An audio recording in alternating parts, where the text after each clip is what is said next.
Now, what was strange about this is that this man's speeches and directions for the whole world had to do with new times upon us as human beings. This man continually and constantly spoke of world order and the benefits of all men dwelling together in peace. Now, even though I was disturbed in the dream, I was also being pulled into this because it sounded very, very good. World peace sounds good until you see the cost. Let me tell you, there is no world peace until the Prince of Peace establishes his throne on this earth. No human being is going to bring peace to this earth. Only the human being who's all human, all God, is going to bring peace to this earth. That's Jesus Christ. Even though this was a message that pulled strongly upon me, I somehow wasn't convinced of this new order. I constantly heard the word new order, world order, and new times, but I never did hear new world order. I don't know why.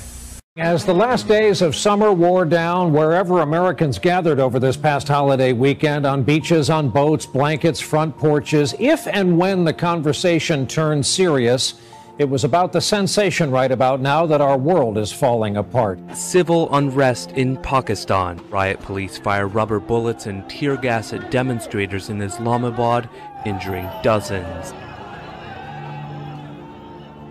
Terrifying video out of Libya this morning. A fighter jet slammed into a busy neighborhood yesterday in Tobruk near the Egyptian border. 3 people died, another 9 were hurt.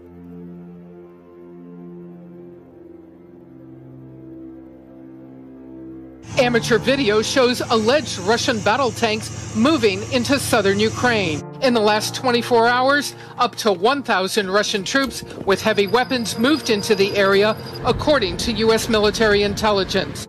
Russia also moving in with armored vehicles and multiple rocket launchers. The Polish foreign minister calls it the most serious security crisis in Europe in decades.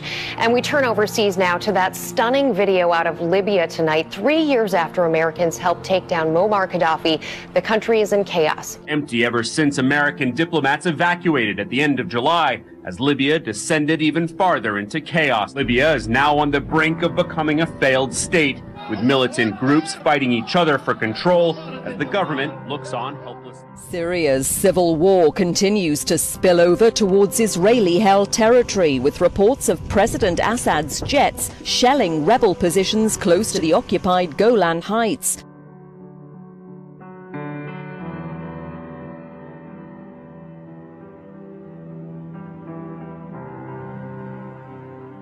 It is not just American citizens fighting alongside ISIS. British citizens are doing the same. Hundreds of young men who have left the UK to join the brutal terrorist group ISIS.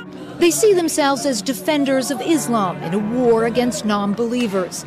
Their barbaric tactics have been glamorized on social media, a powerful recruitment tool that British authorities are now trying to crack down on. With every victory on the battlefield, ISIS's appeal grows, and many are concerned that it is only a matter of time before their jihad spreads beyond the Middle East. This is a message to Canada and all the American Tawaghi. We are coming and we will destroy you. We are going for you, Barack Obama. Ukraine and Russia, civil war in Syria, the threat of a brutal so-called caliphate across the Middle East. It seems like the world we're living in is slipping out of control.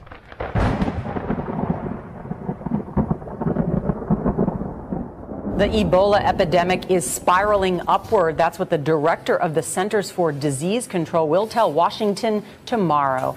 It is the world's first Ebola epidemic, and it's spiraling out of control. It's bad now. It's going to get worse in the very near future. There is still a window of opportunity to tamp it down, but that window is closing. We really have to act now. Health alert, more than 1,000 children sickened by a rare virus that starts off like the common cold, but sends some kids rushing to the hospital when they can't breathe. Here's that map of the 10 states hit so far by this mystery illness. Doctors say there will be more. A potentially deadly mystery virus is spreading across the country. Ebola outbreak that can't seem to be contained. Today, World Health officials said that the outbreak in West Africa is racing ahead of efforts to control it. The number of people infected with Ebola keeps growing. In the capital, chaos and panic is leading to desperate measures. Unable to control Ebola's spread, last week the government quarantined an entire slum, home to 75,000 people. As the quarantine order sparked violent riots, residents were unable to leave. For the past 5 months, Ebola has ravaged Western Africa. 1,400 have been reported dead, 2,600 infected. The outbreak has struck several countries, the worst of it here in Liberia. The worst outbreak in history has killed more than 1,500 people and infected thousands more across 4 countries.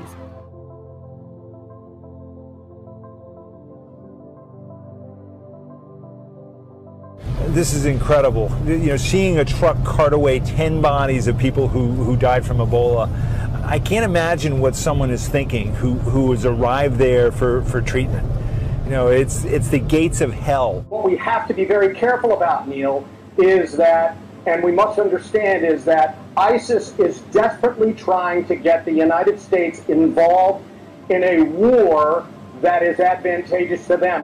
And the reason they want that is because there is an Al-Hama. Al-Hama means Armageddon, the end game, and many end time. ISIS, if not most, believe that that end times is coming between 2016 and 2020. This is beyond anything that we've seen, so we must prepare for everything. This is an organization that has an apocalyptic end-of-days strategic vision, and which will eventually have to be defeated. ISIS is everywhere, according to the federal government, right? I mean, we're worried about them coming over to the United States. Texas is suggesting that ISIS can come through Mexico. And actually, there's a couple of folks who are worried about whether or not ISIS will attack the electric grid, claiming that they may team up with drug lords down in Mexico. Can you just imagine what would happen if they blew up the East Coast grid? And I don't want your Sharia law, and neither does anybody in Great Britain that has a You brain. have no choice, in fact, Sean. It's coming to a place near you. It's coming to a place near you. So you're threatening to come and get me, is that what you're saying? I'm saying that the Sharia would be implemented in the whole world. Sharia is, so that's what you want. You want that, thank you. You answered my question. You want a worldwide Islamic caliphate. Of course we do. You want a worldwide Islamic caliphate. One of Oklahoma's senators says the rise of ISIS and other violent terrorist groups is putting our country in a dangerous position. Fox 25's Phil Cross sat down with Senator Jim Inhofe, who says the public needs to know how real the threat is for a new attack on American soil. We're in the most dangerous position we've ever been in as a nation. Senator Jim Inhofe serves as the ranking Republican on the Senate Armed Services Committee and says our country has never been in such a risky position, especially from new terror groups like ISIS. They're crazy out there, and they are rapidly developing a method of blowing up a major U.S. city, and people just can't believe that's happening. But yes, it's really significant what's happening. These ISIS terrorists, they're the evil of all evil. Am I right? Oh, they are the Antichrist of terrorist organizations. They should know we will follow them to the gates of hell until they are brought to justice. Because hell is where they will reside. What is the thing that concerns you most about what you see in the world at the moment? Well, I think it's the dangerous unpredictability of a world that is, I think, trying to define a new world order.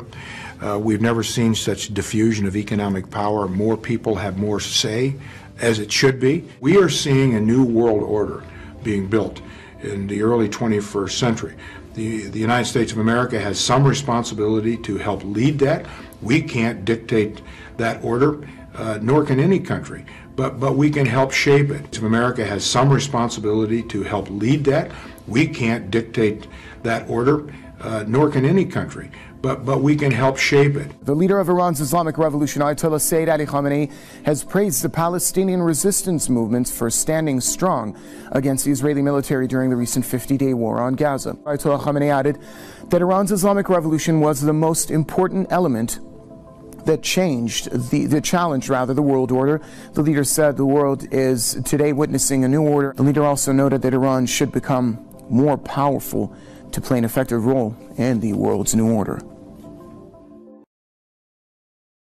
I constantly heard the word New Order, World Order, and New Times, but I never did hear New World Order. President Obama made it clear today the U.S. goal with the Sunni terrorist group known as ISIS is not to contain it, but to destroy it.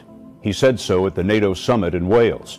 The president did not reveal a new strategy, but worldwide, planet-wide, biblically speaking, two groups of people, the children of God, and the whole world is under the control of the evil one.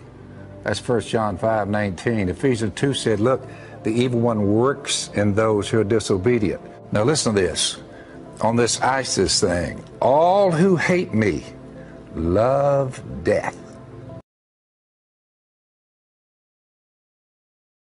So you scratch your head and you say, well, why is it that when we're not even over there in the Middle East, why do they continue to slaughter each other when we're not even on the premises? They can't blame us. We left Iraq. You say, what happened in Egypt, in Syria? You say, Libya. They just slaughter each other. You say, what? All who hate me love death. And he said they hated me, and it was predicted from the prophets. They hated me without reason. And then he told all of us, like they hated me, they will hate you also. They will hate you, he said, when that comes, and when they exclude you, when they insult you, and when they reject your name as evil because of me. Jesus said, listen, rejoice, be happy, because great is your reward in heaven. What people fail to understand is coughing up sin and confessing it and giving it to the only one who can remove it, for crying out loud. We're all sinners. America, here's a news flash. All of us have sinned, every last one of us.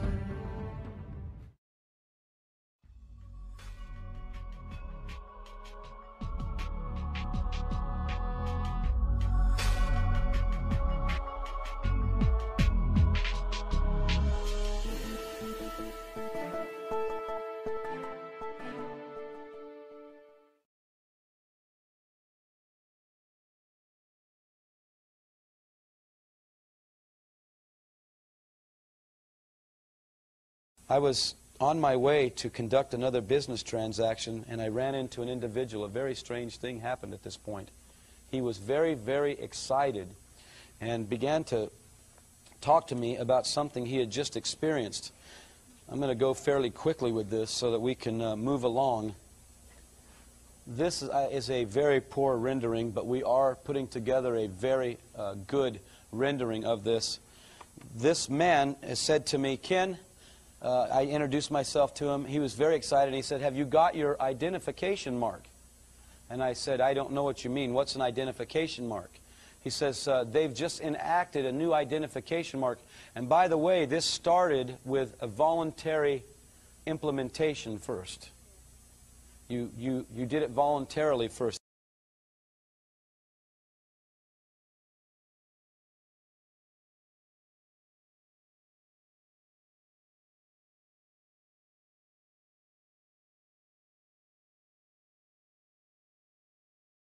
This man told me you ought to get yours done real soon to avoid the hassle, because soon everyone, they say, will have to have this to conduct business. Now, what I want to show you is this is a poor drawing because we weren't artists, and I am a stick guy drawer, so please bear with me tonight. I will explain what the one I saw looked like. On the web of the right hand, this individual had what looked to be like the sunburst of Mexico. Anybody ever see the sunburst of Mexico?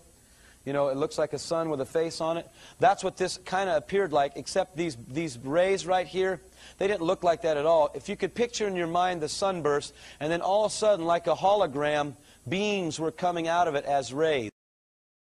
This was another palm. This is upside down. I don't know why that happened. We made a mistake. Actually, I didn't do this, but I'll take responsibility because I don't want my friend to get the bad rap on this. I love that guy, so yeah, I do. I don't want to tell about him. This hand actually was facing just like the right hand was here, the same direction. Excuse me, it was inside of this, and there was another emblem just like this one on this hand like you see in the web. Okay, this guy was very excited about this. He was very happy because he said, hey, we won't have to use these stupid cards anymore.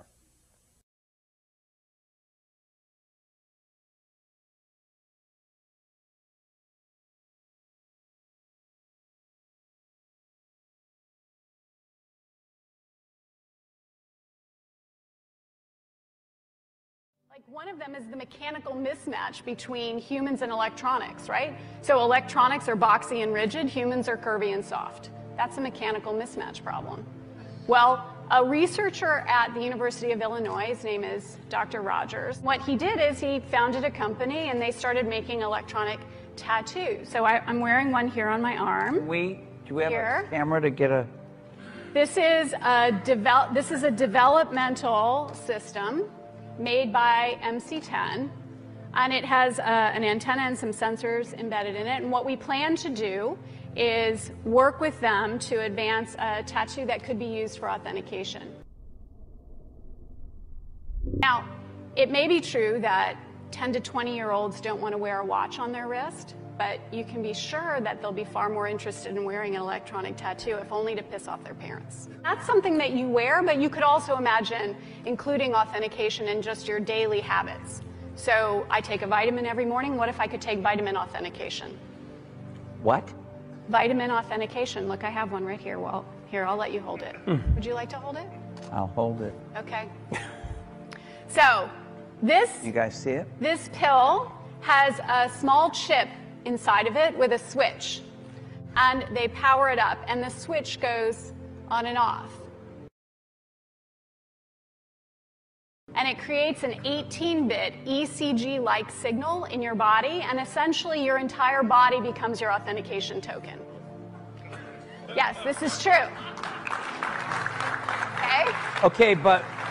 Okay, so wait. So it's really true. So what this means is that becomes my first superpower. I really want this superpower. It means that my arms are like wires, my hands are like alligator clips. When I touch my phone, my computer, my door, my car, I'm authenticated in. First superpower. Like, I want that. It means that my arms are like wires, my hands are like alligator clips. When I touch my phone, my computer, my door, my car, I'm authenticated in. First superpower. Like, I want that.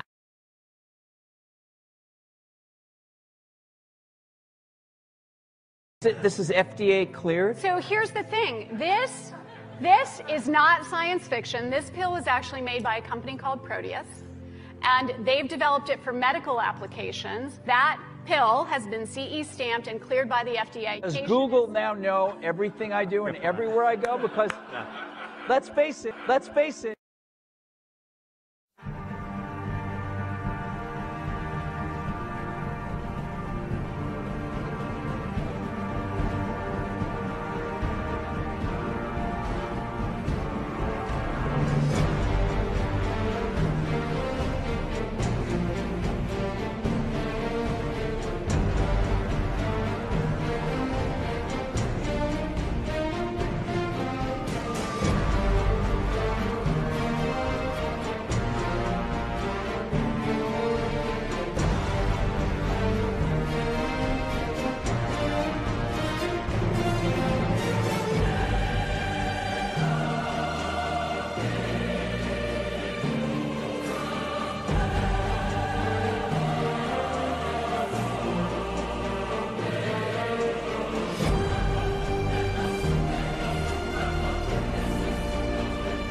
Seeing him come and go. It's kind of weird how it's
alligator clips when I touch my phone, my computer, my door, my car. I'm authenticated in. First superpower. Like, I want that. But, you know, the whole move of these implants, there are a couple of stupid companies like the Verichip Corporation, with all its various names, that come out and say, oh, well, we want to sell this as a product. I don't think it's going to happen that way. People don't want an ID microchip. But if you turn around and instead say, you'll be able to listen to music and access Facebook and you know, get your email through this little implant, you're going to have a stampede of people wanting to do it. Because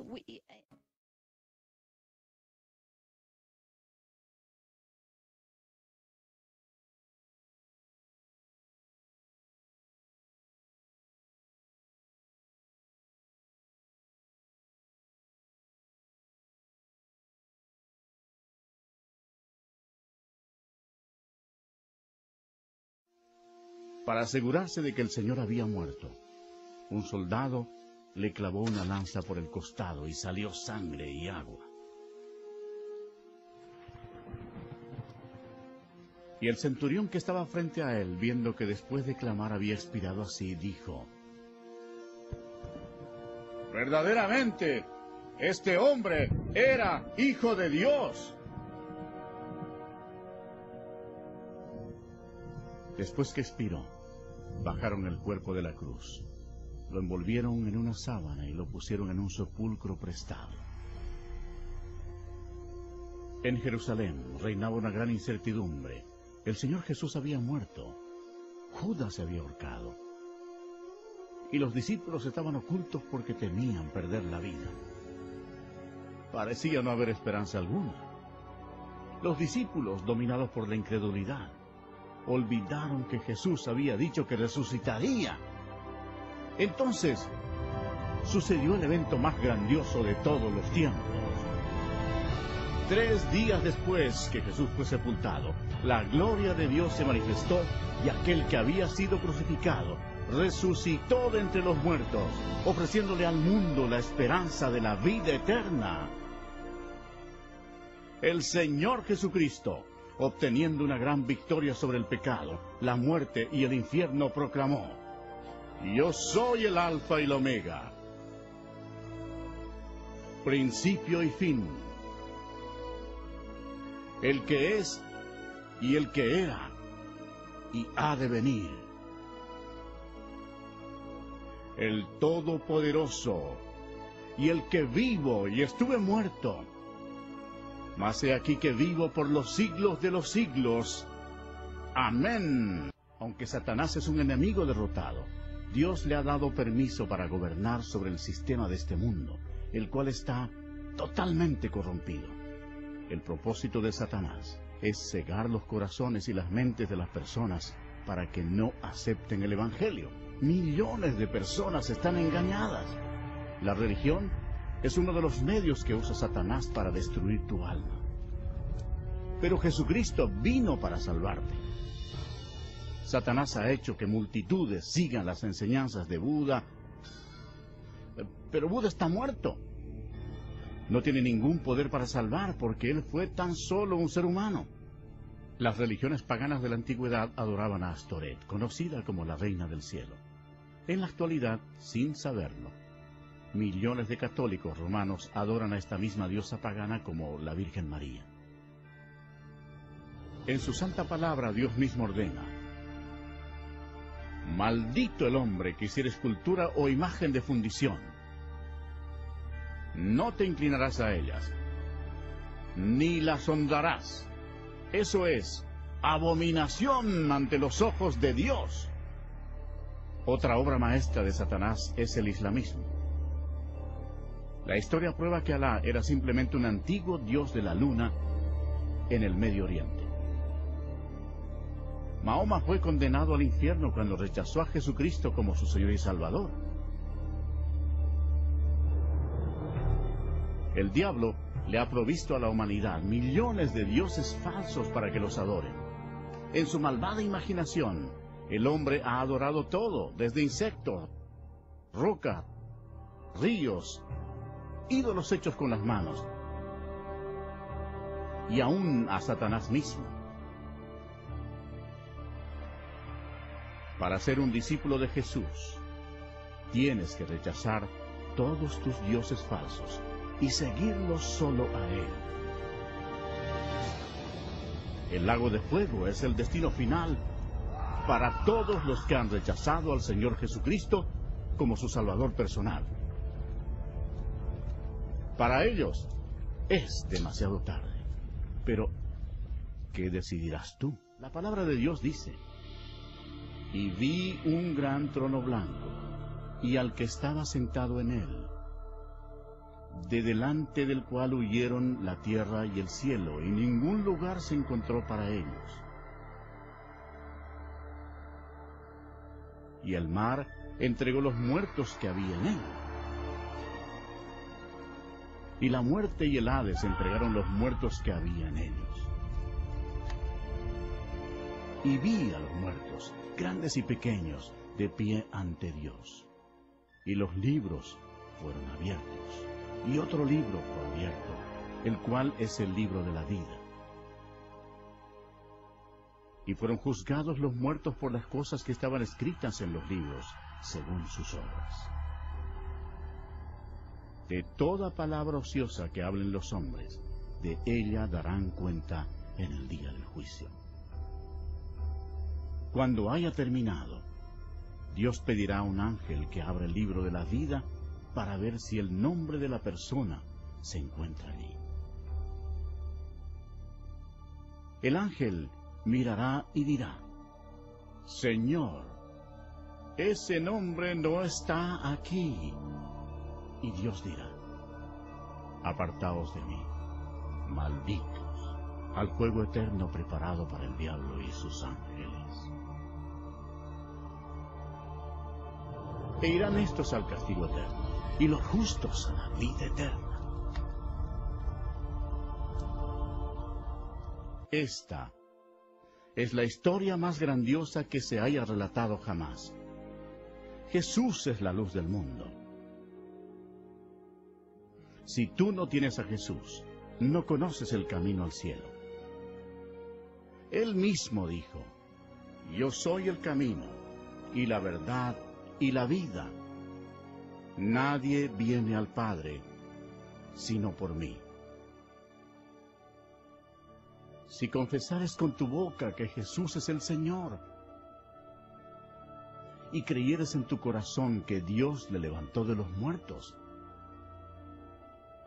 serás salvo. Observen detenidamente y vean los millones y millones que murieron en sus pecados. Jesús amó a la gente de tal manera que dejó los cielos para advertirles del infierno y del juicio. Él derramó su sangre preciosa, la sangre de Dios, para limpiar los pecados de ellos. Murió y resucitó de los muertos. Pero ninguno de ellos creyó en Él. Ninguno recibió a Jesús como su Señor y Salvador. En lugar de elegir la vida, eligieron la muerte. Por tanto, Jesús, como Dios Todopoderoso y Juez último, tenía que enviarlos allí, a su segunda muerte, en el nombre de Dios, antes que sea demasiado tarde, antes de morir.